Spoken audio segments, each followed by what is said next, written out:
கிராம மிஷனரி இயக்கம் வழங்கும் கிராமிய நேரம் என்ற இந்த நிகழ்ச்சிக்கு உங்களை அன்புடன் வரவேற்கிறோம். கிராம மிஷனரி இயக்கம் கடந்த 27 ஆண்டுகளாக சிறுவர் மற்றும் வாலிபர் மத்தியில் ஊழியம் செய்து வருகிறது. 800க்கும் மேற்பட்ட மிஷனரிகளோடு தமிழ்நாட்டில் உள்ள 38 மாவட்டங்கள் உட்பட ஆந்திரா, ஒடிசா, கர்நாடகா, சத்தீஸ்கர், ஜார்க்கண்ட் மற்றும் மத்திய பிரதேசம் ஆகிய மாநிலங்களிலும் நற்செய்தி பணியை செய்து வருகிறது. எமது இலக்கு 1,00,000 கிராமங்கள், 7,000 மிஷனரிகள், ஒவ்வொரு மாநிலத்திலும் 500 மிஷனரிகள்.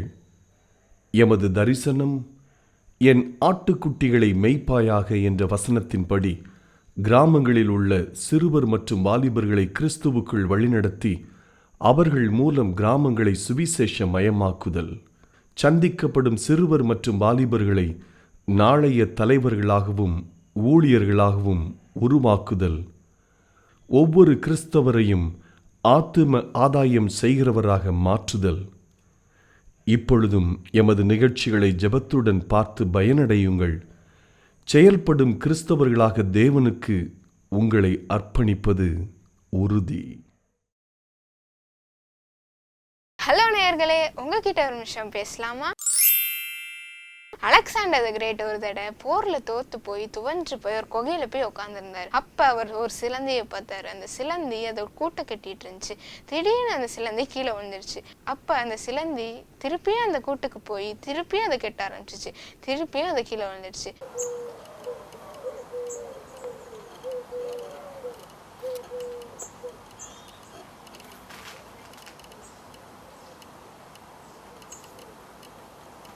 ஆனாலும் அது துவன்று போகாம திருப்பி அந்த கூட்டுக்கு போய் அதை கெட்ட ஆரம்பிச்சிச்சு. அதை பார்த்துட்டு இருந்த அலெக்சாண்டர் தி கிரேட்டுக்கு அந்த சிலந்தி அதோட கூட்டை கெட்ட அவ்வளோ ட்ரை பண்ணும் போது நம்மையே துவன்று போய் இருக்கணும்னு நினைச்சு அவர் அந்த போருக்கு போய் அதை வெற்றி பெற்றாரு. அதே மாதிரிதான் நேயர்களே, நம்மளும் தோற்று போய் துவன்று போய் இருக்கலாம். நம்மளும் ஏசப்பா கையில நம்மளை ஒப்பு கொடுத்தோம்னா ஏசப்பா நம்மளை வழி நடத்தி ஒரு சக்சஸான வேலை நம்மளை கூட்டு போய் விடுவாங்க. உங்ககிட்ட ஒரு நிமிஷம் பேசலாமா?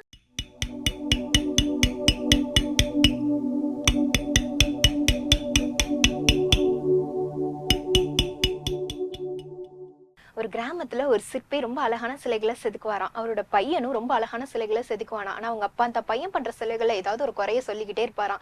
அந்த பையனும் தான் அப்பா சொன்னா சரியாதான் இருக்குன்னு சொல்லிட்டு தான் பண்ண சிலைகளை இன்னும் கவனமா நேர்த்தியா பண்ணுவானா. இப்படியே நாட்கள் கழிறப்ப அப்பாவோட சிலைகளை விட பையனோட சிலைகள் மக்கள் அதிகமான விலை கொடுத்து வாங்க ஆரம்பிச்சாங்களாம். ஆனாலும் அப்பா தான் பையன் பண்ற சிலைகளை ஏதாவது ஒரு குறைய சொல்லிக்கிட்டே இருப்பாராம். ஒரு கட்டத்துல பையன் கோவம் வந்து, அப்பா உங்களோட சிலைகளை விட என்னோட சிலைகள் பெர்ஃபெக்டா தான் இருக்கு, இனிமேல் எனக்கு எந்த அட்வைஸும் பண்ணாதீங்க அப்படின்னு சொல்லிட்டானா. அதுல இருந்து அவங்க அப்பா அட்வைஸ் பண்றதே இல்லையா. இப்படியே நாட்கள் கழிறப்ப அவனோட சிலைகளோட விலைகள் எல்லாம் குறைய ஆரம்பிச்சிருச்சான். முன்ன மாதிரி யாருமே அவனை பாராட்டுறதே இல்லையா. இதனால சோர்ந்து போன பையன் வீட்டுல வந்து உட்கார்ந்தானா. அப்ப அப்பா தோள் மேல கை போட்டு சொன்னாராம், உன் சிலைகள் நல்லா வந்ததுக்கு காரணம் கண்டிப்பா என்னோட அட்வைஸ் கிடையாதுப்பா. நான் அதுல இருக்கிற குறைகளை சொல்லும் போது நீங்க அதுல கண்டிப்பா திருப்தி பட மாட்டேன். உன்னையே நீயே இம்ப்ரூவ் பண்ண முயற்சி செய்வேன். இன்னைக்கு அந்த முயற்சியில தான் அந்த சிலைகள் இவ்வளவு அழகா வந்திருக்கு. அதனாலதான்ப்பா அப்பா கடிந்து கொண்டேன் அப்படின்னு சொன்னாராம். அதை புரிஞ்சுக்கிட்ட பையனும் அப்பா கிட்ட மன்னிப்பு கேட்டானா. இதை குறிச்சு வேதம் என்ன தெரியுமாங்க சொல்லுது? நீதிமொழிகள் 13:1 ஞானமுள்ள மகன் தகப்பனுடைய போதகத்தை கேட்கிறான், பரியாசக்காரனோ கடிந்து கொள்ளுதலுக்கு செவிகொடான் அப்படின்னு சொல்லியிருக்கு. அப்பா அம்மா கோவப்படும் பொழுது நீங்க அதுல சோர்ந்து போகாம ஞானமுள்ள பிள்ளைய போல அந்த வார்த்தைக்கு கீழ்படுகிறப்ப ஈசப்பா உங்களை நிச்சயமா உயர்த்துவாரு. கர்த்தருக்கு பயந்து அவர் வழிகளில் நடக்கிறவன் எவனோ அவன் பாக்கியவான். உன் கைகளின் பிரயாசத்தை நீ சாப்பிடுவாய், உனக்கு பாக்கியமும் நன்மையும் உண்டாகும். உன் மனைவி உன் வீட்டோரங்களில் கனித்தரும் திராட்சை கொடியை போல் இருப்பாள். உன் பிள்ளைகள் உன் பந்தியை சுற்றி ஒலிவ மர கன்றுகளைப் போல் இருப்பார்கள். இதோ கர்த்தருக்கு பயப்படுகிற மனுஷன் இவ்விதமாய் ஆசீர்வதிக்கப்படுவான். கர்த்தர் சீயோனில் இருந்து உன்னை ஆசீர்வதிப்பார். நீ ஜீவனுள்ள நாளெல்லாம் எருசலேமின் வாழ்வை காண்பாய். நீ உன் பிள்ளையின் பிள்ளைகளையும் இஸ்ரவேலுக்கு உண்டாகும் சமாதானத்தையும் காண்பாய். சங்கீதம் 128 அதிகாரம்.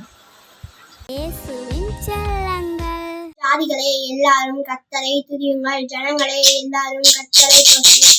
அவர் நம்மேல் வைத்த கிருபை பெரிது, கர்த்தரின் உண்மை என்றும் உள்ளது.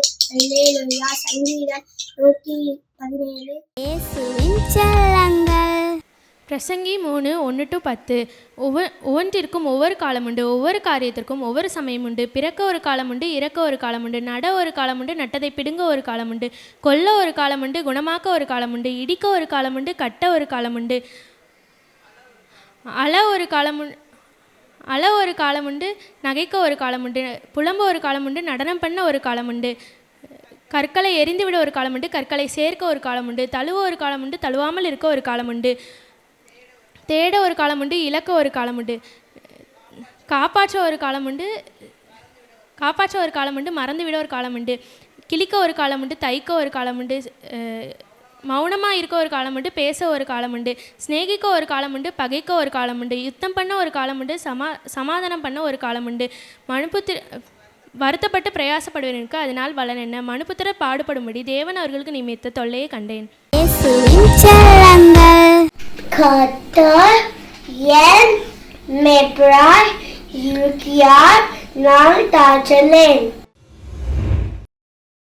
அருமையான தேவனுடைய பிள்ளைகளே, நானும் தூக்கி எறியப்பட்ட ஒரு பாத்திரம்தான், கேள்வி கேட்ட பாத்திரம்தான், எல்லாராலும் மறக்கப்பட்ட பாத்திரம்தான். ஆனால் இப்பொழுதுதான் எனக்கு தெரிகிறது, இத்தனை பெரிய மகிமையான ஊழியத்தை செய்வதற்காக ஆண்டவர் என்னை தெரிந்திருக்கிறார். ஐயா, தெரிந்து கொண்ட பாத்திரம் நீங்கள். இயேசு கிறிஸ்துவின் இனிய நாமத்தினாலே கிராம மிஷனரி இயக்க குடும்பத்தின் சார்பாக இந்த கிராம நேரம் என்ற நிகழ்ச்சிக்கு உங்களை அன்போடு கூட வரவேற்கிறோம். எனக்காக நாங்கள் செய்து வருகிற ஊழியத்திற்காக நீங்கள் ஒவ்வொரு நாளும் ஜெபித்து கொள்ளும்படி அன்பை வேண்டுகிறோம். எங்களுடைய ஊழியத்தின் சார்பாக கிராமங்களை ஆண்டவருக்கே சொந்தமாக மாற்றும்படி ஆண்டவர் பல விதமான ஊழியங்களை, ஊழிய திட்டங்களை ஆண்டவர் என்று சொல்லி கொடுத்திருக்கிறார். குறிப்பாக இக்காலங்களுக்கு ஏற்ற பிரகாரமாக கிராமப்புறங்களிலே டியூஷன் சென்டர் மூலியமாக ஆண்டவருடைய அன்பை அறிவித்து வருகிறோம். எழுப்புதல் காலங்களில், ஒருவேளை மிஸ்டரிகள் வந்த காலங்களிலிருந்து இயேசுவை ஏற்றுக்கொண்டவர்கள் பொருளாதாரத்திலே பின்தங்கின சிறுவர்கள், அப்படிப்பட்டவர்கள் தான், பெரியவர்கள் தான் ஆண்டவரை ஏற்றுக்கொண்டிருக்கிறார்கள். ஆனால் பொருளாதாரத்தில் முன்னேறியுள்ள அப்பர் மிடில் கிளாஸ் குடும்பங்கள், இவங்களெல்லாம் இயேசுவை அறிந்து கொள்வது மிக மிக குறைவாகத்தான் இருக்கிறது. அவர்களுக்காக ஆண்டவர் பெரிய ஒரு பாரம் கொண்டிருக்கிறார். ஒருவேளை ஆண்டவர் ரத்தம் சிந்தினது எல்லா ஜனங்களுக்காகத்தான், ஒவ்வொரு கிராமத்தில் இருக்கிற அப்படிப்பட்ட பொருளாதாரத்தில் முன்னேறியுள்ள அப்படிப்பட்ட ஜனங்களை சந்திக்க வேண்டும் என்பதற்காகவே ஒருவேளை கிராமப்புறங்களிலே ஒவ்வொரு வீடுகளிலே டியூஷன் சென்டரை நாங்கள் ஆரம்பித்திருக்கிறோம். இன்னும் வேலைவாய்ப்புக்காக தேடி இருக்கிற வாலிபர்களுக்கென்று, அவர்கள் எக்ஸாம் எழுதுவதற்கென்று ட்ரைனிங் ப்ரோக்ராம், அதையும் நாங்கள் தொடங்கி இருக்கிறோம். தேவையுள்ள எல்லா கிராமங்களிலையும் அநேக டியூஷன் சென்டர் மூலயமா ஆண்டவருடைய அன்பை அறிவிக்கிறோம். அதில் நல்ல படித்த வேலைக்காக காத்திருக்கிற வாலிபர்களை டியூஷன் டீச்சராக அவர்களை போடுகிறோம். அவர்கள் மூலியமாக அநேக சிறுபிள்ளைகள் அங்கு கூடி வருகிறார்கள். ஒருவேளை வேலைக்காக காத்திர்கள், வேலை அந்த எக்ஸாம் எழுதற்கென்று பயிற்சிக்காக நாங்கள் வைக்கிற ட்ரைனிங்களும் அநேகர் கூடி வருகிறார்கள். என்றைக்காவது மாதத்தில் ஒரு நாள் நாங்கள் எங்களுடைய மிஸ்டரிகள் போய் அவர்களுக்கு ஆண்டோடைய அன்பை அறிவித்து வருகிறோம். இதன் மூலியமாக ஆண்டவர் பெரிய காரியங்களை செய்து கொண்டே வருகிறார். அல்லேலூயா. இப்படிப்பட்ட ஊழியத்திற்காக நீங்கள் உங்களுடைய தனி ஜெபங்களிலே ஜெபித்து கொள்ளுங்கள். ஏறக்குறைய ஒரு 130 கிராமங்களிலே நம்முடைய டியூஷன் மிஸ்டரிகள் இருக்கிறார்கள். அவர்கள் பிறந்த நாள் வரும்போது பிறந்த நாளுக்கென்று ஒரு புத்தாடை அவர்களுக்கு வாங்கி கொடுத்து, அவங்களுடைய பெற்றோர்கள் எல்லோரையும் வரவழைத்த பிறந்த நாளை நாங்கள் கொண்டாடுகிறோம், ஒரு ஜெபம் செய்கிறோம். அவர்களுக்கு வேதாகமத்தை பரிசாக அளிக்கிறோம். அதன் மூலியமாக ஆண்டவருடைய வேத வசனங்கள் விதைக்கப்படுகிறது. இப்படிப்பட்ட ஊழியத்திற்காக ஜெபியுங்கள். உங்கள் ஜெபத்தின் மூலியமாக ஆண்டவர் பெரிய ஒரு எழுப்புதலை கொடுப்பார். இன்னும் நம்முடைய 783 மிஸ்டரிகளுக்காக ஜெபியுங்கள். இப்படிப்பட்ட மிஸ்டரிகளை மாதந்தோறும் 5000 ரூபாய் கொடுத்து தாங்குகிற அநேக மிஸ்டரி குடும்பங்கள் எழும்பும்படியாக நீங்கள் ஜெபித்து கொள்ளும்படி அன்பாய் வேண்டுகிறேன். இப்பொழுதும் இந்த வருஷத்தில் 120 மிஸ்டரிகளை பயிற்றுவிக்க வேண்டும், உலகத்தை கலக்கிற ஊழியர்களாக மாற்ற வேண்டும் என்று ஒரு இலக்கை ஆண்டவர் கொடுத்திருக்கிறார். அப்படிப்பட்ட பயிற்சி மிஸ்டரிகளுக்கென்று 2 வருட வேதாகம பயிற்சியும், ஒருவேளை பணித்தலங்களில் நேரடியாக பயிற்சியும் நாங்கள் அளிக்கிறோம். அவர்கள் தங்கி பயிற்சி பெறுவதற்கென்று எங்களுக்கு போதுமான இடவசதிகள் இல்லை. அதனால் 60 மிஸ்டரி வீடுகளை கட்ட வேண்டும் என்று சொல்லி கர்த்தருக்குள் நாங்கள் தீர்மானித்திருக்கிறோம். சுனேமியால் எலிசாவிற்கு உடன் ஊழியக்காரர்களுக்காக ஒரு அறை கட்டி கொடுத்தது போல 60 மிஷனரி அறைகள் கட்டி கொடுப்பவர்கள் தேவை. உங்களுடைய ஜெபத்தை கேட்டு ஒரு சிலர்கள் எழும்பி வருகிறார்கள். இன்னும் துரிதமாக இது கட்டி முடிக்கப்பட நீங்கள் ஜெபித்து கொள்ளும்படி அன்பாய் வேண்டுகிறேன். ஒரு மிஸ்டரி வீடு கட்டி கொடுப்பதற்கு 2 லட்சம் ரூபாய்கள் தேவை. அல்லேலூயா. ஆண்டவர் மகிமையான பெரிய காரியங்களை செய்வார். இப்பொழுதும் ஆண்டவர் நம்மோடு கூட பேசும்படி வேதத்திற்கு நேராக திரும்பலாம். ஆண்டவருடைய சமூகத்தில் உங்களுக்காக நான் ஜெபித்த போது ஆண்டவர் ஒரு குறிப்பிட்ட ஒரு வேத வசனத்தை என் கண்கள் முன்பாக காண்பித்து அதை உங்களோடு கூட பேசும்படி ஆண்டவர் எனக்கு சொல்லிக் கொடுத்தார். பாருங்கள், உங்களுக்காக அதை நான் வாசிக்கிறேன். யோவான் எழுதின சுவிசேஷம் 18வது அதிகாரம் 11வது வசனம். அப்பொழுது இயேசு பேதுருவை நோக்கி, உன் பட்டயத்தை உரையிலே போடு. பிதா எனக்கு கொடுத்த பாத்திரத்தில் நான் பானம் பண்ணாது இருப்பேனோ என்றார். பாருங்கள், இந்த வசனங்கள், வாசித்த வேத வசனங்கள் நடக்கிற பின்னணிகளை அறிந்து பார்ப்பீர்களானால், இயேசு கிறிஸ்துவை யூதாஸ்காரியோத் காட்டி கொடுக்கிறான்.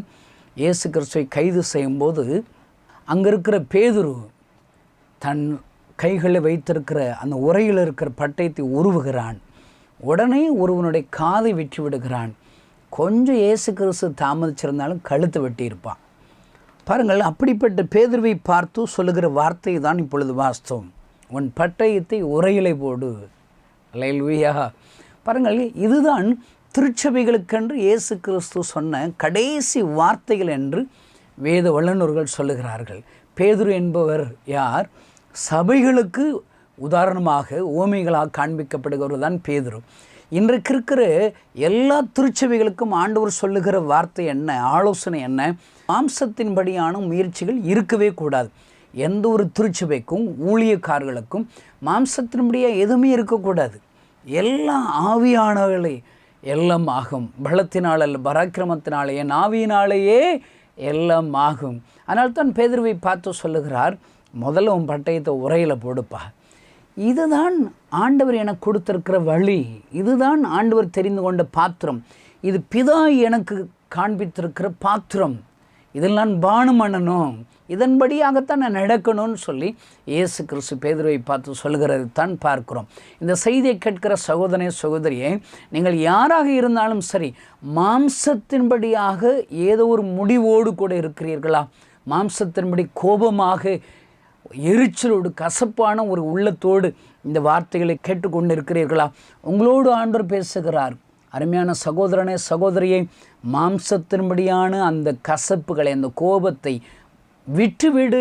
அல்லேலூயா. பாருங்கள், நான் ஒரு வீட்டிற்கு ஜெபிக்கும்படி ஒரு சகோதரர் அழைக்கப்பட்டு கடந்து சென்றிருந்தேன். என்னுடைய காரை அந்த வீட்டிற்கு முன்பாக நிறுத்தின உடனே ஆண்டவர் அந்த வீட்டிற்கு சொல்ல வேண்டிய ஒரு வார்த்தையை சொன்னார். என்ன வார்த்தையும் தெரியுமா? உன் பட்டயத்தை உரையிலே போடு. இந்த வார்த்தையை தான் அங்கே சொல்ல சொன்னார். நான் யோசித்து பார்த்தேன், இங்கே இருக்கிறவங்க எல்லாம் பெரிய ஒரு அருவா வச்சுருப்பாங்க போல் இருக்கு அந்த வீட்டுக்குள்ளே. அதனால் எல்லாம் அருவாளெல்லாம் கீழே போடணும்னு சொல்லணும் போல இருக்குன்னு சொன்னால், அந்த வீடு கிட்டத்தட்ட 20-30 பேர் கொண்ட கூட்டமாக இருக்கிறது, பரபரப்பாக இருக்கிறார்கள். அவர்கள் ஊழியக்காரனாக நான் வருவேன் என்று சொல்லி அவர்கள் எதிர்பார்க்கவே இல்லை. பாருங்கள், அவங்களெல்லாம் முழிக்கும் போது நான் சொன்னேன், இந்த சகோதரர் உங்கள் வீட்டுக்கு ஜெபிக்கிறதுக்காக என்னை அழைச்சிட்டு வந்திருக்கிறார். என் பேர் டேவிட் கணேசன், நான் கிராமப்புறங்களில் ஊழியம் செய்கிறேன்னு சொல்லி என்னை அறிமுகப்படுத்திட்டு உங்களுக்காக நான் ஜெபித்து விட்டு நான் உடனே கடந்து சென்று விடுவேன் என்று சொன்னேன். பாருங்கள், என்ன சேர் போட்டு உட்கார வைக்கலை, எதுவும் ஒரு காஃபி டீ குடிக்கலை, வாங்கன்னு சொல்லி யாரும் வரவே இருக்கலை. நான் அதை எல்லா சூழ்நிலையை புரிஞ்சு கொண்டு எல்லோரும் வாங்கலேன், ஒரு ஜெபம் பண்ணிடலான்னு சொல்லி கூப்பிட்டேன். எல்லோரும் அங்கே இருக்கிற எல்லோரும் வந்தார்கள். பாருங்கள், ஜெபிப்பதற்கு முன்பாக இந்த வேத வசனத்தை ஆண்டவர் உங்களுக்கு சொல்லுகிறார். உன் பட்டயத்தை உரையில் போடு. இந்த குடும்பத்தார்கள், இங்கே இருக்கிற நீங்கள் எல்லோரும் மாம்சத்தின்படியாக ஒரு முடிவு எடுத்திருக்கிறீர்கள், அதை விட்டுவிடு என்று ஏசப்பா உங்களுக்கு சொல்லுகிறார் என்று சொல்லிவிட்டு நான் ஜெபித்து முடித்தேன். பாருங்கள், ஜெபித்து முடித்தவுடன் அங்கே இருக்கிற சகோதரி என்னை பார்த்து வந்து சொன்னார்கள், அருமையான ஊழியக்காரரே, இந்த வீட்டில் என்ன தெரியுமா நடந்துச்சு? கணவன் மனைவிக்கு சண்டை. அவங்க வீட்டில் இருக்கிற பிள்ளைகளும் இருக்கிறாங்க. கணவன் எந்த பிள்ளையை வளர்க்கணும், மனைவி எந்த பிள்ளையை வளர்க்கணும்னு சொல்லி பஞ்சாயத்து பண்ணி இப்போ தான் நாங்கள் எல்லோரும் சேர்ந்து முடிவு பண்ணோம்.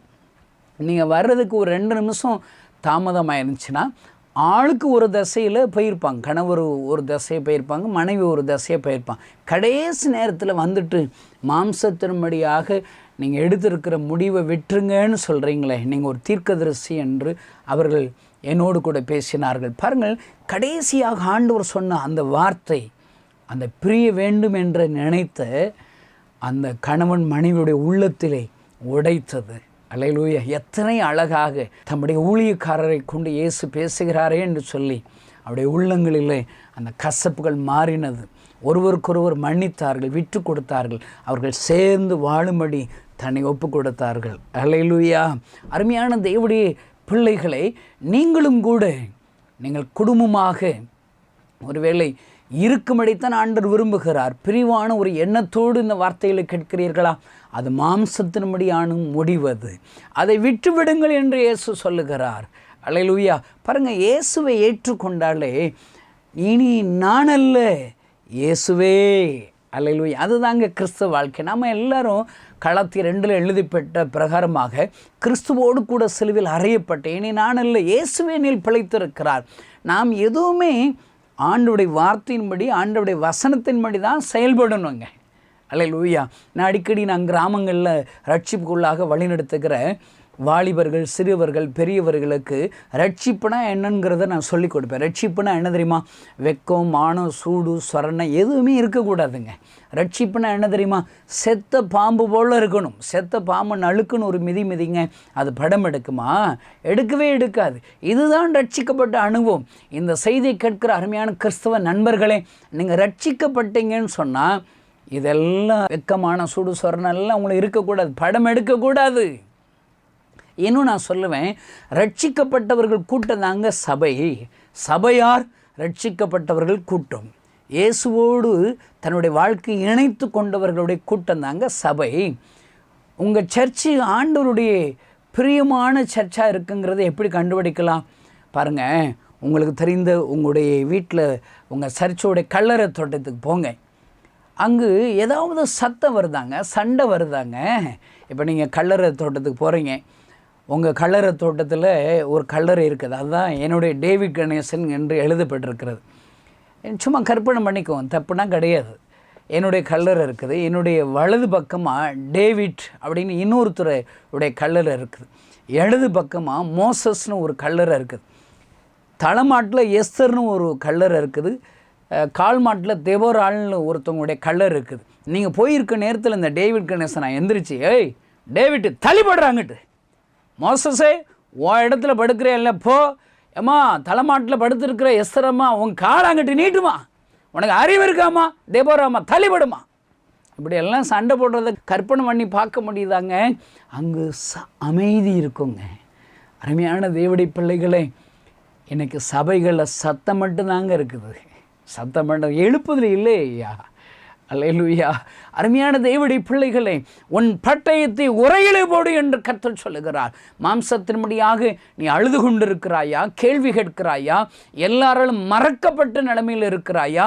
இந்த நேரத்தில் ஆண்டவர் கைகளில் உங்களை ஒப்பு கொடுக்க வேண்டும். ஒருவேளை சிலுவைக்கு போவதற்கு முன்பாக ஆண்டவருக்கு தெரியும், அடிக்கப்பட போகிறோம், ஆணி எடுக்கப்பட போகிறோம், சவுக்கினால் அடிக்கப்பட போகிறோம், ரத்தம் சிந்த போகிறோம், பாடுகள் வரப்போகிறது, கசப்பு கலந்த காடி எனக்கு கொடுக்க போகிறார்கள், எல்லாம் அந்த உபத்திரவங்கள் எல்லாம் தெரிஞ்சு கூட ஆண்டவர் சொல்கிறார், இந்த பாத்திரத்தை நான் பானம் பண்ணணுமேன்னு சொல்லி தன்னை ஒப்பு கொடுக்கிறாரு. அருமையான சகோதரனே, சகோதரியை, உங்களுக்கு கொடுத்த இந்த வாழ்க்கை ஆண்டவர் கொடுத்ததுங்க. இதில் முறுமுறுக்கிறீர்களா? ஒருவேளை இந்த வாழ்க்கை எனக்கு பிடிக்கலை, நான் இதை விட்டு நான் விலகி போய்விட போகிறேன், பிரிந்து விட போகிறேன் என்று சொல்லி ஏதோ ஒரு முடிவோடு இந்த வார்த்தைகளை கேட்கிறீர்களா? ஆண்டவர் உங்களோடு கூட பேசுகிறார். அருமையான சகோதரனே, இது இயேசு உனக்கு கொடுத்த பாத்திரம். அருமையான சகோதரி, இயேசு உனக்கு கொடுத்த பாத்திரம் இது. அல்லேலூயா! பிதா எனக்கு கொடுத்த பாத்திரம். பாருங்கள், ஒரு ஃபில்ம்னு எடுத்துக்கொண்டால் அதில் ஹீரோவாகவும் நடிக்கிறவங்க இருக்கணும், ஹீரோயின் இருக்கணும், காமெடியன் இருக்கணும், வில்லன் இருப்பாங்க. அதுதாங்க ஒரு ஃபில்மு. இதில் சின்னதாக ஒரு கேரக்டர் இருக்குது, எனக்கு பிடிக்கலை அப்படின்னு சொன்னால் உங்களுக்கு அந்த இதில் பாத்திரமே இல்லைன்னு அர்த்தம். உங்களுக்கு கொடுக்கப்பட்ட பாத்திரத்தில் நீங்கள் இருக்கணும். சரீரத்தின் அவயங்களை யோசித்து பாருங்கிறேன். ஒவ்வொரு அவயங்களும் ஒரு பாத்திரங்க.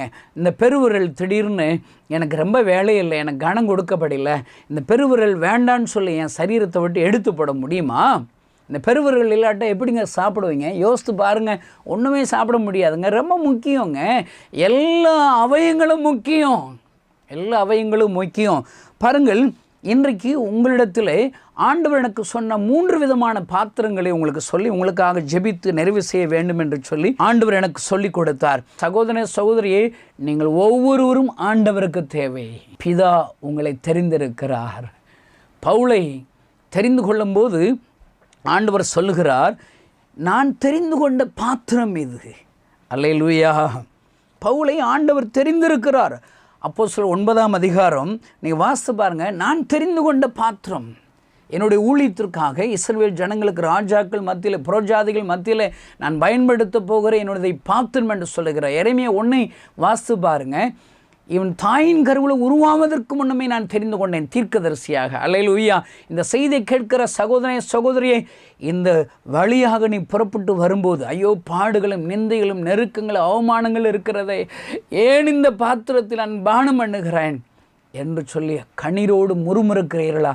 சகோதரனே சகோதரி, உங்களுடைய இந்த பாடுகள் கொஞ்ச நாட்கள் தான். அன்று ஒரு நாள் வருவார், உங்கள் தலையை உயர்த்துவார். அநேக ஜனங்களுக்கு முன்பாக உங்கள் தலையை உயர்த்துவார். அல்லேலூயா. பாருங்கள், 1 சாமுவேல் 16ஆம் அதிகாரத்தில் ஒரு பாத்திரத்தை ஆண்டவர் நமக்கென்று காண்பித்து வைத்திருக்கார். அது யார் தெரியுமா? மறக்கடிக்கப்பட்ட தாவீது. அல்லேலூயா. அன்று உங்களோடு கூட பேச சொன்ன முதல் பாத்திரம் என்ன தெரியுமா?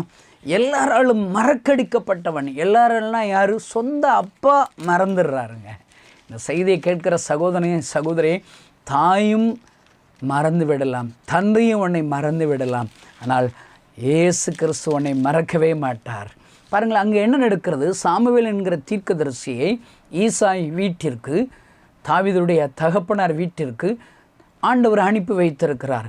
அங்கே இருக்கிற ஒருவனை ராஜாவாக தெரிந்து கொள்ளப் போகிறேன் என்று கர்த்தர் சொல்லுகிறார். பாருங்கள், அங்கே இருக்கிற பிள்ளைகள்லாம் அணிவகுத்து வாங்கன்னு சொல்கிறாரு. ஒவ்வொருத்தரும் அணிவகுத்து வரும்போது நான் இவனை புறக்கணித்தேன், இல்லைன்னு சொல்கிறார். எல்லா அணிவகுத்தும் முடிஞ்சாச்சு. இப்போ தீர்க்கதரிசிக்கு ஆச்சரியம், ஏன்னா எல்லா பிள்ளைகளும் வந்துட்டாங்க, ஆண்டவர் எல்லாத்தையும் நோ சொல்லிட்டாருன்னு சொல்லி அங்கே கேட்குறான் பாருங்கள். 1 சாமுவேல் 16 அதிகாரம் 11ஆம் வசனத்தில், உன் பிள்ளைகள் இவ்வளவுதானா என்று ஈசாயை கேட்டான். அதற்கு அவன், இன்னும் எல்லோருக்கும் இளையவன் ஒருவன் இருக்கிறான், அவன் ஆடு மேய்த்து கொண்டிருக்கிறான் என்றான். அல்லேலூயா. ஐயோ, இப்போ தான் ஞாபகம் வருது, ஒருத்தாங்க ஆடு மேய்ச்சிட்டு இருக்காங்கிறார். அருமையான தேவனுடைய பிள்ளைகளை, தன் பெற்றோரால் மறக்கடிக்கப்பட்ட தாவீது, ஆனால் அப்படிப்பட்ட தாவீதை தான் ஆண்டவர் உயர்த்துகிறார், அவனை ராஜாவாக அபிஷேகம் பண்ணுகிறார். அல்லேலூயா. இந்த செய்தியை கேட்கிற சகோதரனே சகோதரியே, இன்றைக்கு எல்லாராலும் மறக்கடிக்கப்பட்ட ஒரு பாத்திரமாக இந்த செய்தியை கேட்டுக்கொண்டு இருக்கிறீர்களா?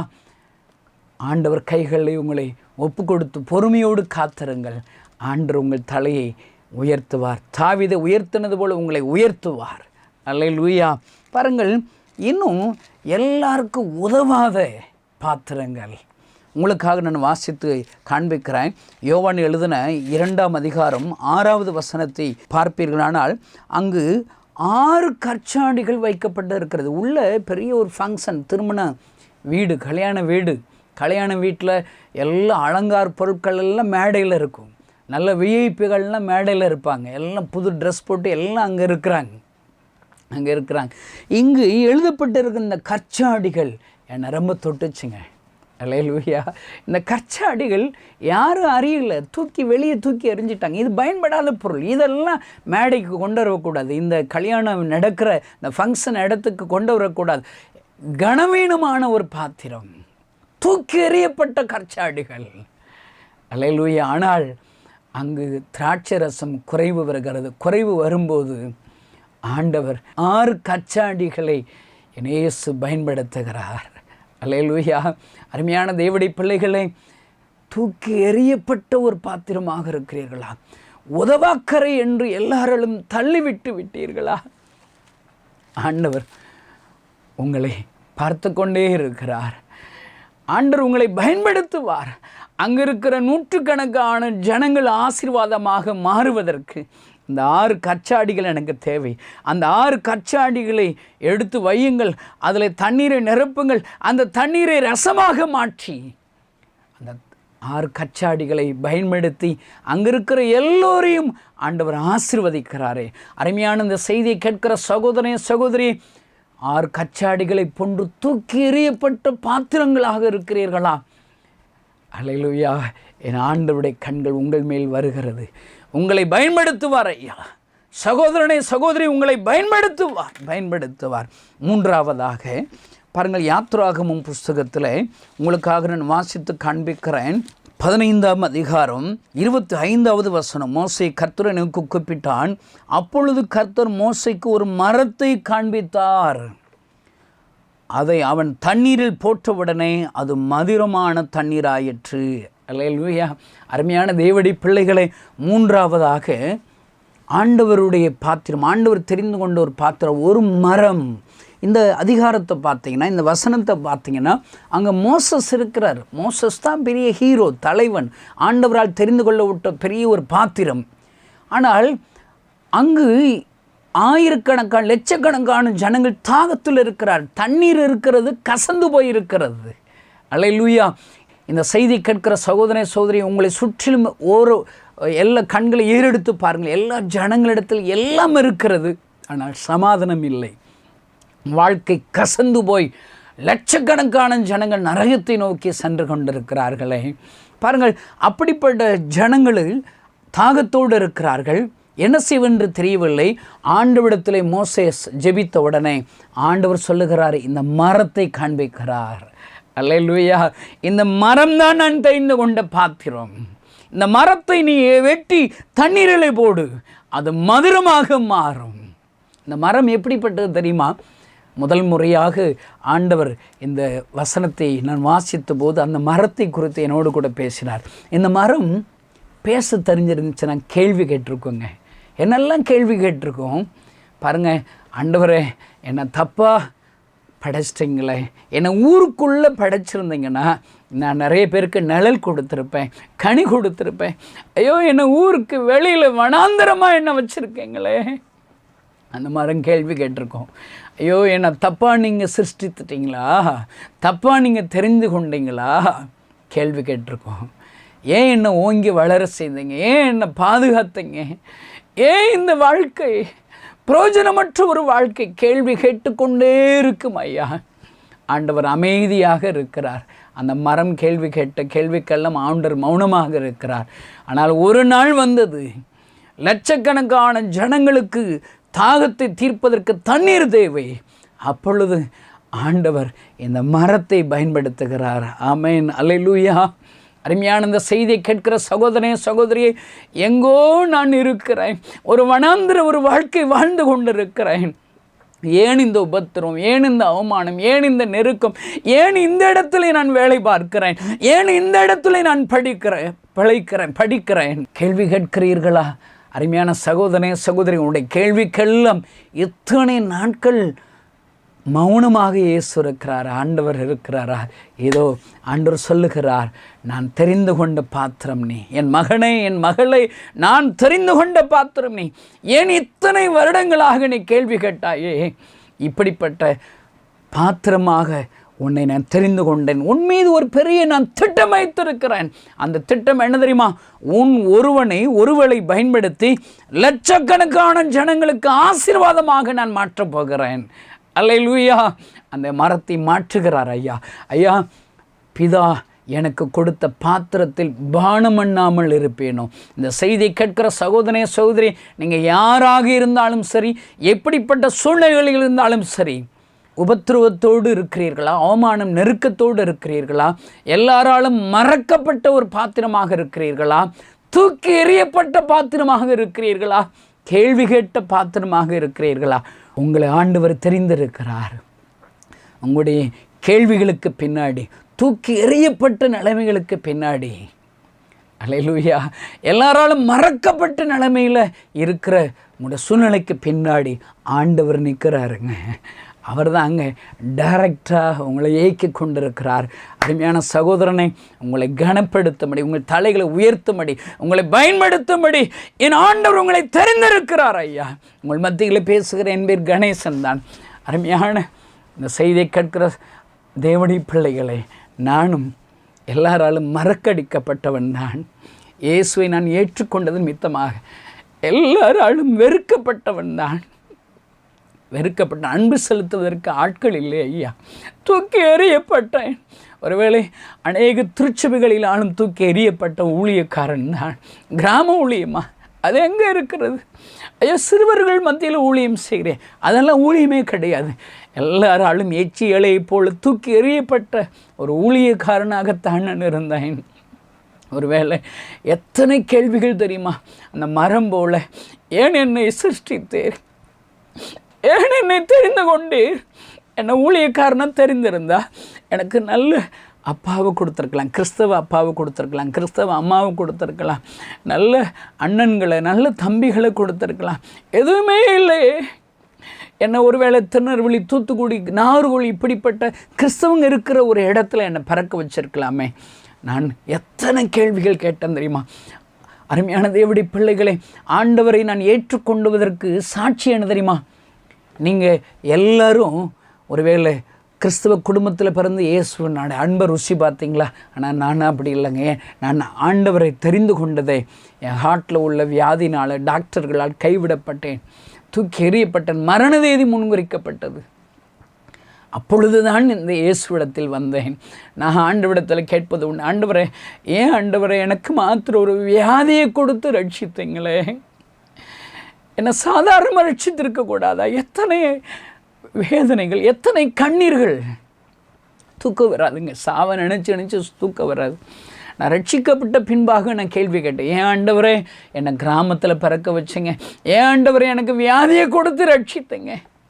ஏன் ஆண்டவரே என்னை இவ்வளோ ஜனங்கள் மத்தியில் எல்லாரும் என்னை வெறுக்கிறாங்களே, தூக்கி எறிகிறாங்களே, எல்லாரும் மறக்கப்பட்டு இருக்கிறேனே. எத்தனையோ விதத்தில் அந்த 3 பாத்திரங்களுக்கு உரியவன் நான் தான். ஆனால் அப்படிப்பட்ட கேள்வியோடு தூக்கி எறியப்பட்ட, எல்லாரால் மறக்கப்பட்ட இந்த கணேசனைத்தான் இன்றைக்கு ஆண்டவர் ஆசீர்வாதமாக பயன்படுத்துகிறார் ஐயா. அல்லேலூயா. அருமையான தேவனுடைய பிள்ளைகளே, நானும் தூக்கி எறியப்பட்ட ஒரு பாத்திரம்தான், கேள்வி கேட்ட பாத்திரம்தான், எல்லாராலும் மறக்கப்பட்ட பாத்திரம்தான். ஆனால் இப்பொழுது தான் எனக்கு தெரிகிறது, இத்தனை பெரிய மகிமையான ஊழியத்தை செய்வதற்காக ஆண்டவர் என்னை தெரிந்திருக்கிறார் ஐயா. அல்லேலூயா. இந்த செய்தி கேட்கிற சகோதரனே, சகோதரியே, உன்னோடு கூட என் ஆண்டவர் பேசுகிறார். பிதா தெரிந்து கொண்ட பாத்திரம் நீங்கள். கலங்காதிருங்கள், பயப்படாதிருங்கள், கேள்வி கேட்காதிருங்கள். ஆண்டவரே, உம்முடைய கைகளில் இந்த பாத்திரத்தை அர்ப்பணிக்கிறேன் என்று சொல்லி இயேசு கிறிஸ்து பிதாவிடத்தில் அர்ப்பணித்தது போல் அர்ப்பணிங்கள் ஐயா. லட்சங்களுக்கு ஆசீர்வாதமாக என்னை மாற்றினது போல, இயேசு கிறிஸ்துவை சிலுவையில் அடிக்கப்பட்டு காயப்பட்டு ஜனங்களுக்கு ஆசீர்வாதமாக மாற்றினது போல இந்த செய்தியை கேட்கிற உங்கள் ஒவ்வொருவரையும் என் ஆண்டவர் மாற்றுவார் ஐயா. கண்களை மூடி ஒரு விஷயம் நாம் ஜெபிப்போமா? பரலோகத்தில் இருக்கிற எங்கள் அன்பு தகப்பனை உமக்கு நன்றி செலுத்துகிறோமை, துதிக்கிறோம். பிதா தெரிந்து கொண்ட பாத்திரம். அல்லேலூயா. ஆமாம் ஆண்டவரே, இந்த செய்தியை கேட்கிற ஒவ்வொருவரும் நீர் தெரிந்திருக்கிறீர் அப்பா. அப்பா, இந்த செய்தியை கேட்கிறவர்கள் எல்லாராலும் மறக்கப்பட்ட நிலைமையில் இருந்தாலும் சரி, தூக்கி எறியப்பட்ட கற்சாடிகளைப் போல் இருந்தாலும் சரி, கேள்வி கேட்கிற மரங்களாக இருந்தாலும் சரி, அவளை கண்ணோக்கி அருள்வீராக. அவர்களுக்கு பின்னாக நீர் இருந்து அந்த பாத்திரங்களை ஆசீர்வாதமான ஒரு பாத்திரங்களாக மாற்றும். அவருடைய துக்கங்களை சந்தோஷமாக மாற்றும்.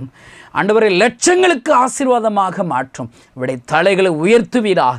இந்த செய்தி கேட்கிற ஒவ்வொரு மீதும் உம்முடைய வல்லமையின் கரம் இப்பொழுதே வருவதாக. நீர் தொடுவீராக. பெரிய காரியங்களை நீர் செய்வீரான்னு சொல்லிக்கிறேன், ஆசீர்வதிக்கிறேன். இயேசுவின் நாமத்தினால் பிதாவே, ஆமென்.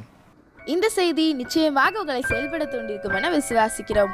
நீங்களும் எங்களோடு இணைந்து தேவனுக்காக ஏதாவது செய்ய விரும்புகிறீர்களா? கீழ்கண்ட எங்களது ஊழிய திட்டத்திற்காக ஜெபிக்க முன்வரலாமே. தமிழ்நாடு மற்றும் பிற மாநிலங்களிலும் ஆலயம் கட்ட தேவையாய் உள்ள 1000 கிராமங்களில் இடம் வாங்கி ஆலயம் கட்டப்பட ரூபாய் 5 லட்சமோ அல்லது அதில் ஒரு பகுதியோ கொடுத்து ஆலயம் கட்டி கொடுப்போர் எழும்ப ஜெபியுங்கள். சூனேமியால் எலிசாவுக்கு ஒரு அறை வீட்டை கட்டி கொடுத்தது போல புதிய மிஷனரிகள் தங்கி பயிற்சி எடுப்பதற்கு ரூபாய் 2 லட்சம் கொடுத்து ஒரு மிஷனரி வீட்டை கட்டி கொடுப்போர் எழும்ப ஜெபியுங்கள். நாம் சந்திக்கும் வாலிபர்கள் மற்றும் ஆரம்ப விசுவாசிகளை கிறிஸ்துவுக்குள் வளரச் செய்ய ரூபாய் 300 கொடுத்து முழு வேதாகமும் வாங்கி கொடுப்போர் எழும்ப ஜெபியுங்கள். நாம் பணி செய்யும் 8 மாநிலங்களிலும் உள்ள 880 மிஷனரிகளை மாதந்தோறும் ரூபாய் 10,000 கொடுத்தோ அல்லது இயன்ற காணிக்கையை கொடுத்தோ தாங்குவோர் எழும்ப ஜெபியுங்கள். தமிழ்நாடு மற்றும்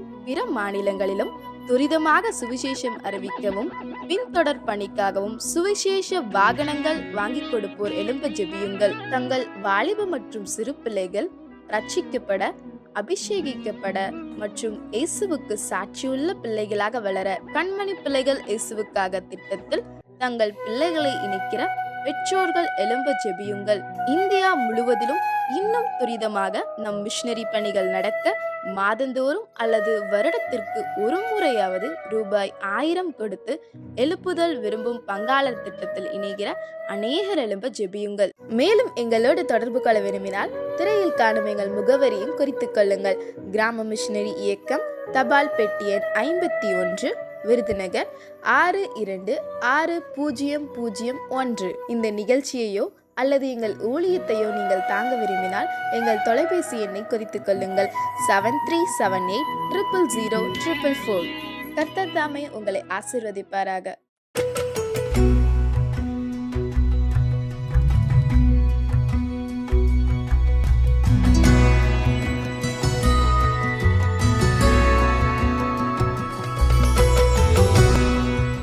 ஆண்டவராகிய இயேசு கிறிஸ்துவின் நாமத்தினாலே உங்கள் யாவருக்கும் கிராம மிஷனரி இயக்க ஊழியத்தின் சார்பான அன்பான வாழ்த்துக்களை தெரிவிக்கிறேன்.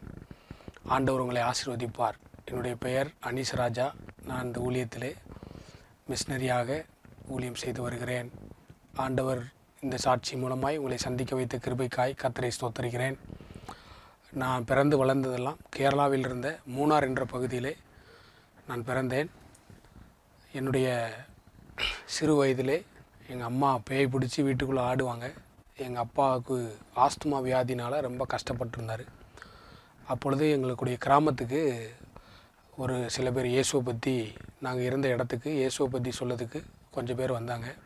வந்தவங்க என்ன செஞ்சாங்கன்னா, இயேசுவின் நாமத்தை சொல்லி எங்கள் அம்மாவுக்கு ஜெபம் பண்ணும்போது அவங்களுக்கு இருந்த பேய் பிசாசெல்லாம் அவங்கள விட்டு விலகி இருந்தது. அவங்க சுகமாய் மாறிவிட்டார்கள். அவங்க தான் முதல்ல என்ன செஞ்சாங்கன்னா, இயேசுவை அறிந்து கொண்டு அங்கே இருக்கிற சர்ச்சுக்கு போக ஆரம்பித்தாங்க. எங்கள் அப்பா ஆண்டவரை ஏற்றுக்கொள்ளலை. அவங்க ரொம்ப வியாதியோடு கூட இருந்தாலும் அவங்களுக்கு வைராக்கியமாக அவங்க ஆண்டவரை பிடிக்கலை. இருந்தாலும் அவருடைய வியாதி அதிகமாக நீங்கள் வெயிலான ஒரு இடத்துக்கு போகணும், நீங்கள் இங்கே குளிர் பிரதேசத்தில் இருந்தீங்கன்னா இறந்து போயிடுவீங்கன்னு சொல்லி டாக்டர்கள் அவங்களுக்கு ஆலோசனை கொடுத்ததுனால நாங்கள் வெயிலாக இருக்கிற ஒரு ஏரியா அப்படி சொல்லி திருநெல்வேலி பகுதிக்கு குடிபெயர்ந்து வந்தோம். இங்கே பக்கத்தில் வந்து பார்த்தா பக்கத்தில் ஒரு சர்ச்சுக்கு போனோம். ஆண்டவர் எங்களை குடும்பமாக ரட்சித்தார். படித்து முடித்து விட்டு பிஸ்னஸ் செஞ்சு கொண்டிருந்தேன். எப்படின்னா ஒரு செல்ஃபோன் கடை, சில வண்டிகளை வைத்து ட்ராவல்ஸ் நடத்தி கொண்டிருந்தேன். ஒரு குறிப்பிட்ட வாலிப வயது வந்தவுடன் எல்லா தீய பழக்கங்களுக்கும் நான் அடிமையாகிவிட்டேன். எங்கள் அப்பா சர்ச்சுக்கு போவாங்க. நான் ஒரு பக்கம் என்ன செய்வேன்னா, பாவம் செய்கிறதுக்காக வேறு இடத்துக்கு போவேன். அப்போ சொல்லுவாங்க, உங்கள் அப்பா எப்படி உத்தமனாக இருக்கார், நல்ல ஒரு மனிதனாக இருக்கிறாரு, அவருடைய பேரை கெடுக்கிறதுக்குன்னே இந்த வந்திருக்கியடான்னு சொல்லி என்னை நிறைய பேர் திட்டுவாங்க. இருந்தாலும் எனக்கு அப்போல்லாம் உணர்வு இல்லை. அப்போ ஒரு குறிப்பிட்ட காலத்துக்கு பின்பு என் வாழ்க்கையில் மறக்க முடியாத ஒரு பெரிய சம்பவம் நடந்தது. ஒரு பெரிய துரோகம் நடந்த பின்பு இந்த உலகத்தில் வாழ்கிறத காட்டிலும் நம்ம செத்து போகிறதா நல்லது. நான் ஒரு அன்லக்கின்னு சொல்லி நான் 3 முறை சூசைட் பண்ண போனேன். 3ஆம் முறை நான் சூசைட் பண்ண போகும்போது ஒரு அண்ணன் என்னை பார்த்து, இயேசு உன்னை நேசிக்கிறான்னு சொன்னாங்க. நான், போங்கய்யா, உங்கள் இயேசு எனக்கு தெரியும், எல்லாம் தெரியும், நீங்கள் ஒன்றும் சொல்ல வேண்டியதில்லை அப்படின்னு சொல்லி நான் அவர்கிட்ட சொன்னேன். உங்கள் சாமி என்னை வாழவும் விட மாட்டேங்குது, சாகவும் விட மாட்டேங்குது. அதனால் நான் சாக போகிறேன், என் முடிவில் உறுதியாக இருக்கேன். நீங்கள் என்னை தடுத்தாலும் இன்றைக்கி வேணால் நீங்கள் தடுக்கலாம், ஆனால் நான் இன்னும் கொஞ்ச நாள் கழித்து இறந்து போயிடுவேன்னு சொல்லி அவர்கிட்ட வாக்குவாதம் பண்ணேன். ஆனாலும் அவர் என்னை விடலை. அவர் 3 நாட்கள் ஆண்டவருடைய அன்பை குறித்தும் இந்த வேதத்தில் எழுதியிருக்கிற வார்த்தைகளை குறித்தும் என்கிட்ட வந்து நிறைய காரியங்களை சொல்லிக் கொடுத்தாங்க. அவர் 3ஆம் நாள் முடிந்த உடனே என்னை அறியாது நான் அழுதுகிட்டே இருந்தேன். ரொம்ப அழுது கொண்டே இருந்தேன். அப்போது நான் செஞ்ச பாவங்கள் எல்லாம் எனக்கு முன்பாக ஒரு திரைப்படத்தை போல் ஓட ஆரம்பிச்சிது. நான் ஆண்டவர்கிட்ட சொல்லி அழுதேன். ஆண்டவரே நான் பெரிய பாவி, இப்படியெல்லாம் நான் பாவம் செஞ்சுருக்கேன், என்னை மன்னிச்சுக்கோங்கன்னு சொல்லி பாவறிக்கை செய்துவிட்டு என் மனசில் இருந்த பாரமெல்லாம் இறங்கி போன மாதிரி ஒரு ஃபீலிங். என் மேலே மாட்டியிருந்த ஒரு பெரிய பேக்கை யாரோ கலத்தி விட்டது போல் ஒரு ஒரு லேசான ஒரு மனிதனாய் நான் என்னை உணர்ந்தேன். அப்போ அவர் சொன்னார், ஆண்டவர் உன்னை எதுக்காக இந்த உலகத்தில் படைச்சார் தெரியுமா? நீ ஆண்டவருக்கென்று ஊழியம் செய்யும்படி ஆண்டவர் உன்னை படைச்சார்னு சொல்லி அவர் எனக்கு ஒரு விளக்கத்தை கொடுத்தார். ஊழியமா, அது எனக்கு பிடிக்கவே பிடிக்காதுன்னு சொல்லி அவர்கிட்ட ஆர்குமெண்ட் பண்ணேன். ஆனாலும் கர்த்தர் என்னை விடவில்லை. அன்றைக்கி என் உள்ளத்தில் ஒரு சின்ன ஆசை வந்துச்சு, எங்கேயாவது போய் ஆண்டவரை பற்றி சொல்லணும்.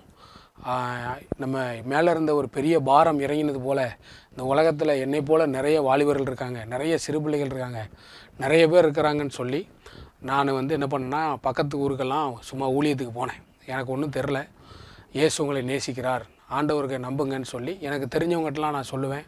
நிறைய திருப்பு பைபிள் படிக்க ஆரம்பித்தேன், ஜெபம் பண்ண ஆரம்பித்தேன். என் வாழ்க்கையெல்லாம் மாறிடுச்சு. அப்போது அந்த காலகட்டத்தில் இந்த கிராம மிஷினரி இயக்க ஊழியத்தின் மூலமாக எங்கள் ஊர் பக்கத்தில் தேவர்குளம் என்ற ஏரியாவில் தலைமைத்துவ முகாம் ஒன்று வச்சுருந்தாங்க. அந்த தலைமைத்துவ முகாமுக்கு நானும் போயிருந்தேன். அங்கே நிறைய பேர் ஆண்டோடைய வார்த்தை கொடுத்தாங்க. ஆனால் கடைசி நாளில் கடைசி நேரத்தில் டேவிட் கணேசனை எங்கள் ஊரில் பேசினாங்க. என்ன பேசினாங்கன்னா, இயேசு அழுது கொண்டே இருக்கிறார்னு சொல்லி. இந்த வார்த்தையை கேட்டவுடன் அது வரைக்கும் நான் ஒரு விளையாட்டு பிள்ளை போல் அங்கே இருக்கிற எல்லாட்டையும் நல்லா ஜாலியாக சிரித்து பேசி விளையாண்டுட்டு இருந்தேன். எல்லாட்டையும் கமெண்ட்ஸ் அடித்து காமெடி பண்ணி அன்னைக்கு ஃபுல்லாக 3 நாள் ரொம்ப ஜாலியாக இருக்கிற மாதிரி இருந்தேன். அந்த இயேசு அழுது கொண்டிருக்கிறாங்கிற வார்த்தையை கேட்டவுடன் என்னால் நான் எப்படி அந்த முதல்ல இயேசு என்னை சந்திக்கும் போது நான் எப்படி அழுதனோ அதே போல் ஒரு கண்ணீர் எனக்குள்ளே வந்தது. நான் அழுதுகிட்டே இருந்தேன். ஆண்டவரே நான் உங்கள் கண்ணீரை துடைப்பேன்னு சொல்லி என்னை அறியாமல் 2 கைகளை தூக்கி நான் ஆண்டவர்கிட்ட ஒப்பு கொடுத்துட்டேன். அதுக்கு பின்பாக என்னென்னா, எனக்கு வீட்டுக்கு வந்தோடனே ஒரே சந்தேகம், அது எப்படி ஆண்டவர் அழ முடியும்? அவர் ஆல்மைட்டி அல்லவா? அவர் அண்ட சராசரங்களை படைத்த ஆண்டவர் எப்படி அழுவார்? நமக்கு ஏதாவது வேதனை வந்தால் தானே நம்ம ஆண்டவர்கிட்ட அழுவோன்னு சொல்லி நான் என்ன பண்ணேன்னா, ஆண்டவரே கேள்வி கேட்டேன். அப்போ கிராம மிஷினரி இயக்க ஊழியத்தின் சார்பாக ராமநாதபுரம் பகுதிக்கு நாங்கள் வாலிபர்களாக இணைஞ்சு ஆப்ரேஷன் ராம்நாடுங்கிற ஒரு ஊழியத்துக்கு போவோம். அங்கே போகிற நேரத்தில் என்ன நடந்ததுன்னா, ஒரு தாத்தாவை சாக்கை போட்டு மூடி வச்சுருந்தாங்க. அப்போ அவர் அந்த சாக்கை திறந்த உடனே அவர் மேலே நிறைய ஈக்கள் ஒட்டியிருந்தது. அதை பார்த்தோன்னே எனக்கு ரொம்ப ஒரு மாதிரி ஆயிடுச்சு. உடனே அவர்கிட்ட அந்த காயங்களெல்லாம் கழுவி அவருக்கு மருந்து கொடுத்து கையில் இருந்த பிஸ்கட் பாக்கெட்லாம் அவர்கிட்ட கொடுத்துட்டு, தாத்தா உங்களை இயேசு நேசிக்கிறான்னு சொன்னோடனே அந்த தாத்தாவுடைய முகத்தில் ஒரு பெரிய சந்தோஷம் இருந்துச்சு. இதை கேட்டுட்டு அன்றைக்கி நைட்டு தனியாக அங்கே இருந்த ஒரு ரூமில் போய் நான் ஜெபம் பண்ணேன். ஒரு மொட்டை மாடியில் தனியாக ஒரு மொட்டை மாடியில் ஏறி ஜெபம் பண்ணும்போது ஆண்டவர் என்னோடு கூட பேசினார். இன்றைக்கி இப்படிப்பட்ட திக்கற்ற பிள்ளைகளுக்கு நீ உதவி செஞ்ச பார்த்தியா, இன்றைக்கி நீ என் கண்ணீரை துடைச்சிருக்கேன்னு சொல்லி ஆண்டவர் என்னோடு கூட பேசினார். இப்படி ஆண்டவர் என்னோட கூட பேசின பொழுது நான் ஒரு தீர்மானம் எடுத்தேன். ஆண்டவரே, இன்னும் இருக்கிற நாளெல்லாம் உங்கள் கண்ணீரை நான் துடைக்க போகிறேன்னு சொல்லி குறிப்பிட்ட நாட்களுக்கு பின்பாக என்னுடைய பேக்கெல்லாம் எடுத்துகிட்டு நான் அந்த ஊழியத்துக்கு வந்துட்டேன். இந்த ஊழியத்துக்கு வந்த பிறகு எனக்கு ஒரு திருமணமாச்சு. திருமணமாகி நானும் என் மனைவியும் நல்ல சந்தோஷமாக ஆண்டவருக்காக ஊழியம் செய்து கொண்டிருந்தோம். ஆண்டவர் என் மனைவிக்கு நல்ல கற்பந்தரிக்க உதவி செய்தார். ஆனால் பார்த்திங்கன்னா, முதல் முறை கற்பந்தரிக்கும் போது அது கரெக்டாக ஒரு 3 மாதம் ஆனவுடனே அது கழிஞ்சிருச்சு. 2வது திருப்பவும் அவள் திரும்பவும் கற்பமானாள். அப்பவும் பார்த்திங்கன்னா ஒரு 5 மாதம் வரைக்கும் இருந்து அந்த கற்பம் களைஞ்சு போச்சு.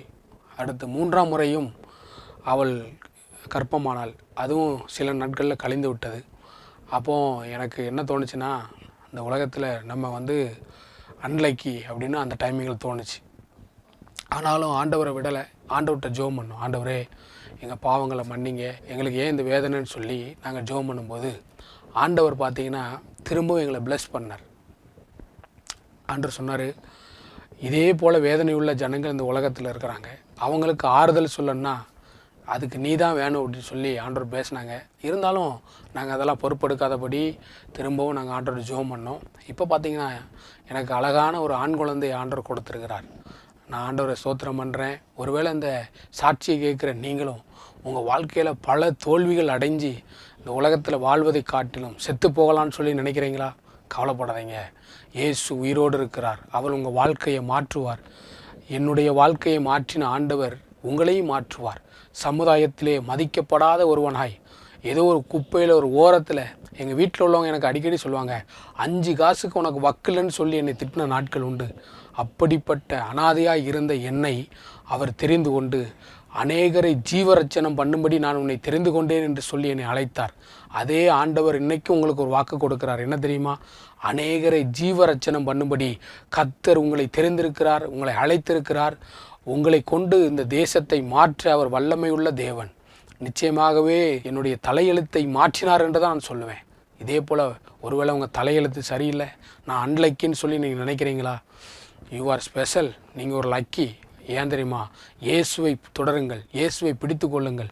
உங்கள் வாழ்க்கையில் எந்த போராட்டம் வந்தாலும், எந்த பிரச்சனை வந்தாலும் அவரை நீங்கள் விடாது இருந்தீங்கன்னா அது காரியம் தவறாய் போகிறது போல தான் தெரியும். ஆனாலும் முடிவிலே அது மிகுந்த ஆனந்த சந்தோஷத்தை தரும். நிச்சயமாகவே கர்த்தர் உங்களை ஆசீர்வதிப்பார். ஆண்டவர் உங்களை கொண்டும் பெரிய காரியங்களை செய்வார். நீங்கள் அநேகருக்கு ஆசீர்வாதமான பாத்திரமாய் மாறுவீர்கள். அநேகருடைய கண்களுக்கு முன்பாக வெட்கப்பட்ட இடத்திலெல்லாம் உங்கள் தலையை உயர்த்தி புகழ்ச்சியும் கீர்த்தியுமாய் வைப்பாராக. அதற்கு நானே சாட்சி. கர்த்தர் உங்களை ஆசீர்வதிப்பாராக. ஆமேன்.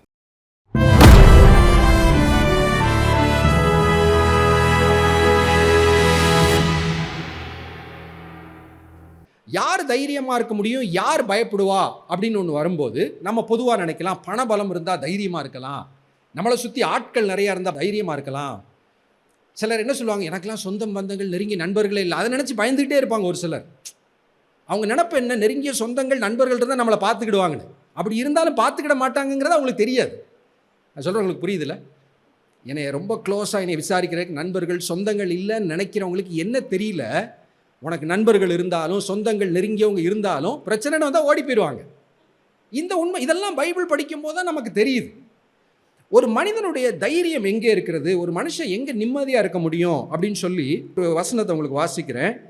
நீதிமொழிகள் 28வது அதிகாரத்தின் முதல் வசனம் சொல்லுது, ஒருவனும் தொடராதிருந்தும் துன்மார்க்கர் ஓடி போகிறார்கள். யாருமே விரட்டாமல் ஒருத்தன் ஓடிக்கிட்டே இருக்கான். எப்படி இருக்குல்ல? அடப்பா பைத்தியக்காரனே அப்படிங்கிற மாதிரி. ஒருவனும் தொடராதிருந்தும் துன்மார்க்கர் ஓடி போகிறார்கள், நீதிமான்களோ சிங்கத்தை போல தைரியமாக இருக்கிறார்கள். வாழ்க்கையின் தைரியம் எங்கே வருகிறது? ஒரு மனிதனுடைய போல்ட்னஸ், எதை பார்த்தும் பயப்படாமல் இருக்கிற தன்மை எங்கே வருகிறது? த இன்னர் கேரக்டர், நீதிமான். இன்னொரு வார்த்தையில் அந்த நீதிமான் யார்? ஒருத்தரும் நீதிமான் இல்லைன்னு பைபிள் சொல்லுதே. உலகத்தில் எல்லாருமே பயந்தாங்கோழிகள் தான். ஆனால் இயேசுவின் இரத்தத்தினால் கழுவப்பட்ட நீதிமான்களாக மாறி இருக்கிற நாம், பரிசுத்தத்தை தேடுகிற நாம், வாழ்க்கையில் குறைகள் இருந்தால் ஒவ்வொரு நாளும் தேவனிடத்தில் சரிப்படுத்தி இருக்கிற நாம், நம்மை போல சிங்கத்தை போல தைரியமாக இருக்கிற உலகத்தில் யாருமே கிடையாது. அல்லேலூயா. வாழ்க்கையின் தைரியம், கான்ஃபிடன்ஸ், எனக்கு யார் இருக்கா, எனக்கு என்ன இருக்குது, என்னை சுற்றி யார் என்னை பாதுகாக்கிறா, அதில் இல்லை. எனக்கு இது இல்லை, அது இல்லை, அதனால் நான் பிரச்சனையில் இருக்கிறேன், நான் பயந்துகிட்டு இருக்கிறேன். இல்லவே இல்லை. தேவன் என்னோடு இருக்கிறார், கர்த்தர் என் வலது பார்சத்தில் இருக்கிறார். என்னுடைய உள்ளான மனிதன் எப்படி இருக்கிறான், இதுதான் நான் பயந்து வாழ போகிறேனா தைரியமாக வாழப் போகிறேனா என்பதை நிர்ணயிக்கிற ஒன்றாக இருக்கிறது.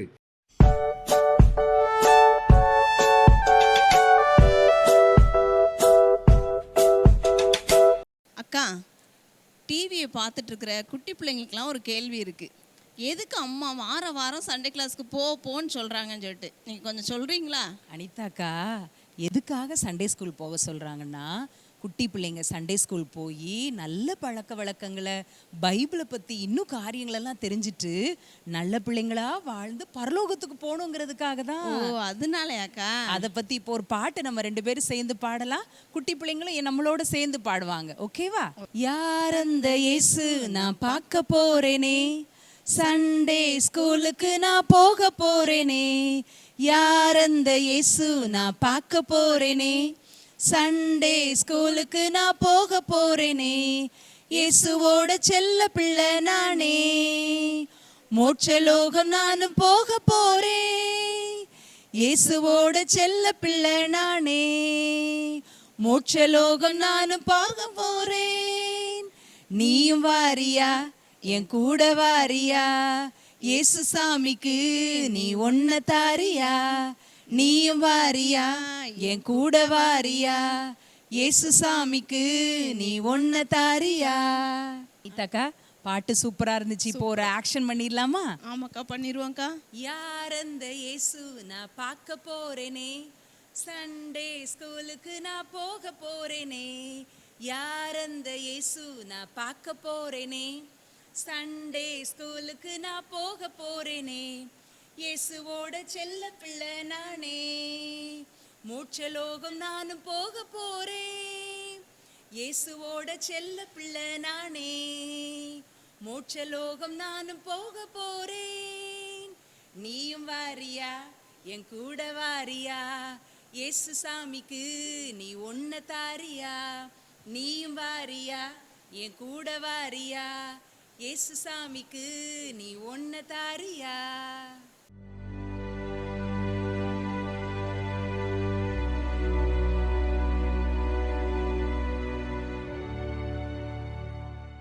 மிஷனரி பண்டிதர் ராமாபாய் பற்றி இப்போ பார்க்கலாம். 1858ஆம் ஆண்டு ஏப்ரல் 23 பண்டிதர் ராமாபாய் பிறந்தார். இவர் அறிவு நிறைந்த பிரபலமான ஒரு பிராமண பெண்மணி. இவர் 1891ஆம் ஆண்டு கிறிஸ்துவை ஏற்றுக்கொண்டு கிறிஸ்துவராக மாறினார். இவர் சமூக சேவையில் சிறந்தவர்.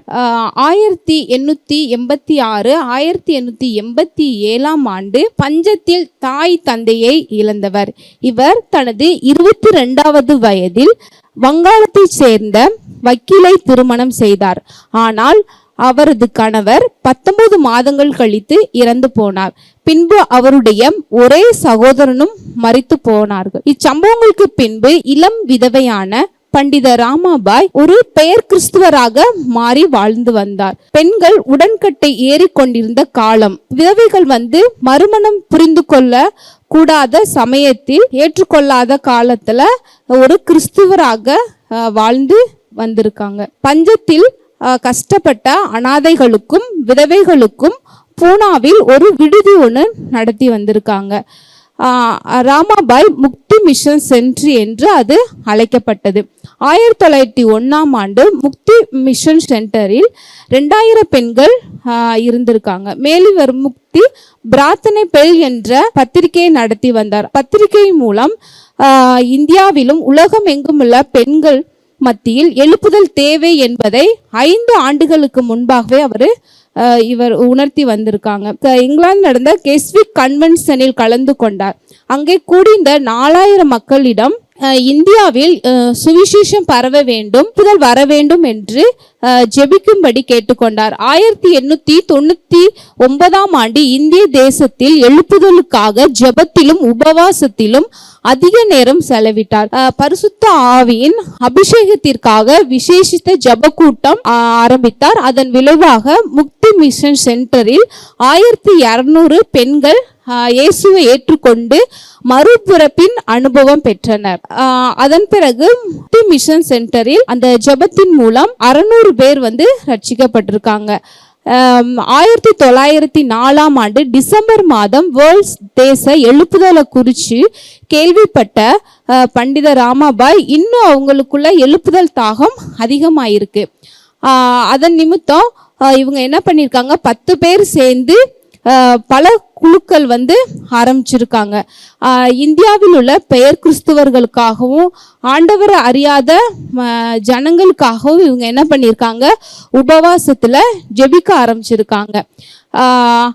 ஆரம்பத்துல 70 பேராக இருந்த இந்த ஜெபக்குழு 6 மாதத்துக்குள்ள 550 பேராக என்ன ஆயிடுச்சு, மாறியது. தினமும் எழுப்புதலுக்காக 2 ஜெப வேலை நடத்தப்பட்டிருக்காங்க. மிஷன் சென்டர் மூலம் பெண்கள் ஜெபிக்கும் போது பெண்ணோட தலையில அக்கினி எரியிற மாதிரி பக்கத்துல இருந்த பெண்கள் பார்த்திருக்காங்க. அந்த பெண்கள் தலையில உண்மையாவே நெருப்பு எரிதுன்னு சொல்லி ஒரு வாளியை எடுத்து என்ன பண்ணிருக்காங்க, அதை அணைக்கிறதுக்கு பக்கத்துல வந்திருக்காங்க. உண்மையான அக்னியில அது பரிசுத்த ஆவியானவர் பெந்தகோஸ்த நாள்ல நடந்தது போல அந்த ஜபத்துல நடந்திருக்கு. யோவான் எழுதின சுவிசேஷம் 8ஆம் அதிகாரம் அதை தியானிச்சு போதிக்கும் போது பரிசுத்த ஆவியானவர் அவர்கள் மேல் வல்லமையாக இறங்கி அங்குள்ள அநேக பெண்கள் அழுது பாவங்கள் அறிக்கையிட்டு என்ன பண்ணிருக்காங்க, ஆண்டவராய் இயேசு கிறிஸ்துவை ஏற்றுக்கொண்டிருக்காங்க. முக்தி மிஷன் சென்டரில் பெண்கள் கூடி ஜெபிக்கும் வேளையில ஜெபத்துணி இடிமுழக்கம் போல ஒரே குரல்ல ஜெபிச்சிருக்காங்க. வேதம் போதிக்கப்பட்டிருக்கு. தினமும் 60 பேர் மாறி மாறி பக்கத்துல இருக்கிற கிராமங்களுக்கு சென்று சுவிசேஷம் சொல்லி மக்களை ஆண்டவருக்குள்ள நடத்தியிருக்காங்க. இப்படி எழுப்புதலுக்காக 15 மணி நேரம் 17 மணி நேரம் போற தெரியாம பெண்களுக்காகவும் பெயர் கிறிஸ்துவரா வாழ்ந்து வருகிறவங்களுக்காகவும் ஆண்டவர் அறியாதவங்களுக்காகவும் முகம் தெரியாத நபர்களுக்காகவும் இந்த பெண்கள் கூடி ஜெபித்திருக்காங்க. இப்படி பண்டித ராமாபாய் இந்தியாவில் எழுப்புதல் வரணுன்றதுக்காகவே எந்த ஒரு பின்மாற்றம் அடையாம கத்தருக்கென்று பல ஆண்டுகள் வாழ்ந்திருக்காங்க. இளம் விதவையில ஆண்டவருக்காக இழந்து கணவரையே இழந்து ஆண்டவருக்காக வைராக்கியமா இந்திய எழுப்புதலுக்காக வாழ்ந்த இந்த பண்டித ராமாபாய் போல நாமும் பெண்களாகிய நாமும் ஜெபத்திலும் உபவாசத்திலும் நம்மளுடைய எழுப்புதலுக்காக ஜெபிச்சு இந்திய தேசத்தில் உள்ள ஜனங்களுக்காக நம்ம ஏசப்பா கிட்ட மன்றாடுவோம்.